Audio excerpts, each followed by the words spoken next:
Hi, everyone. I'm Reverend Carol.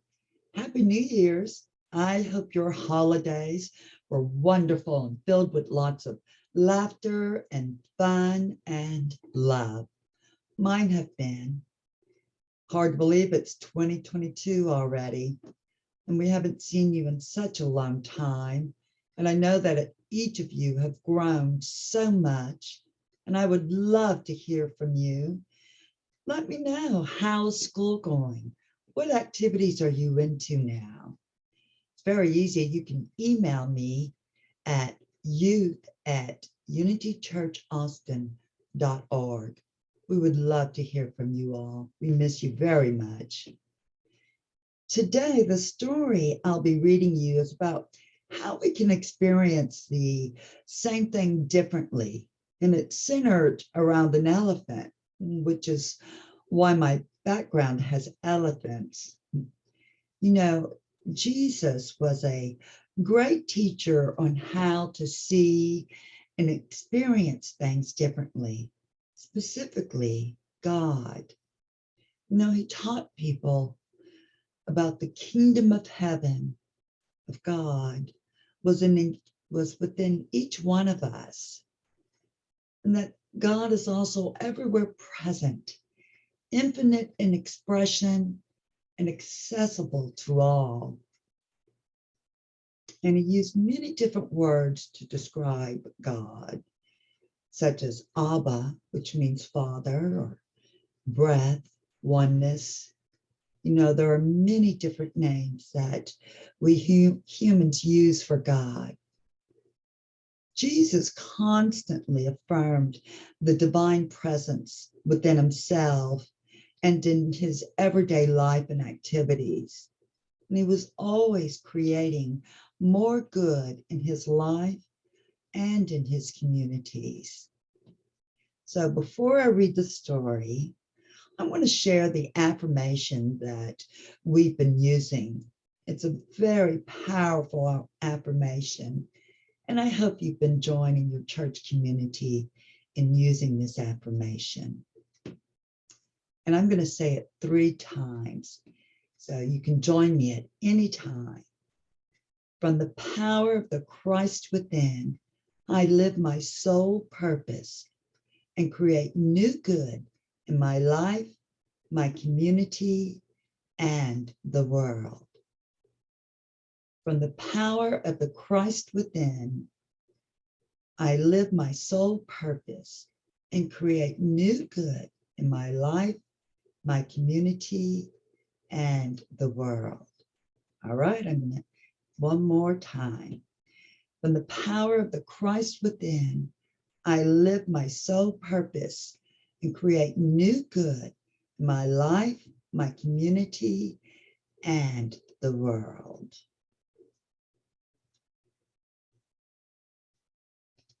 All right, and the story is adapted from an old Indian folktale called The Elephant.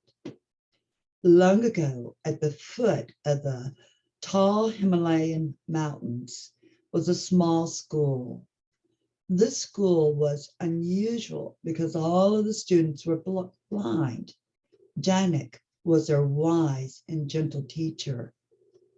One day, Janak received a letter which he read to the class. Dear cousin, I will be traveling past your village in a few weeks' time, and I would like to visit your school. Tell your students I will be traveling by elephant. Your loving cousin. What is an elephant like? All the students asked excitedly. They had all lived their lives in the mountains and didn't know about the animals in the plains. You will find out, was all Janak had to say. And the day Janak's cousin arrived on his elephant, the class was too excited to study. And Janak announced, today the elephant will be the teacher.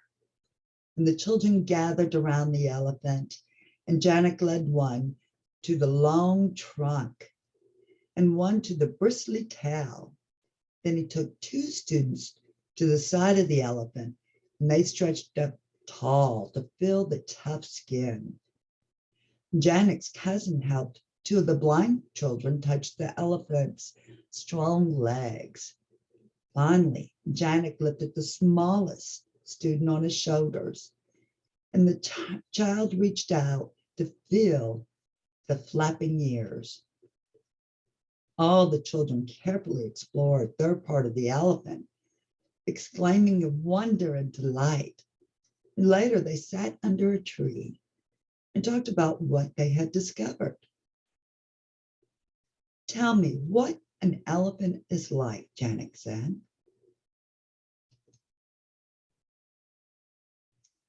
Well, an elephant is like a big long snake, one student said.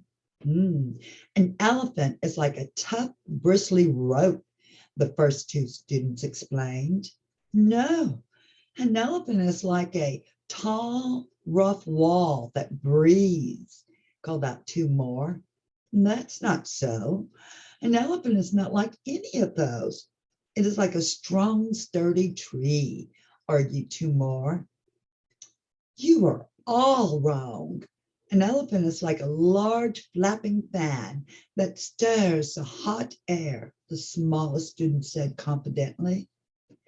Janet's cousin couldn't help laughing as each student loudly proclaimed that what they experienced of the elephant was right and all others were wrong.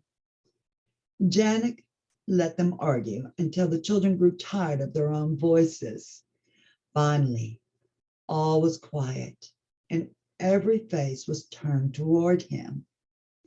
You are all right, Janet said with a smile, and you are all wrong, he added, still smiling at their puzzled expressions. Let's go back to our teacher, the elephant. One by one, Janek and his cousins led the students around the entire elephant.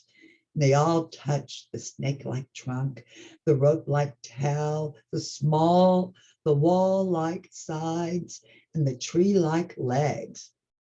And then each of them was lifted up to touch the flapping fan-like ears. And the youngest student said, I think we learned a lot from Teacher Elephant today. All of our experiences were true, but none of us knew the whole truth. And the children all cheered when Janek's cousin asked, who would like to experience riding on an elephant? Have you ever touched an elephant? What did it feel like?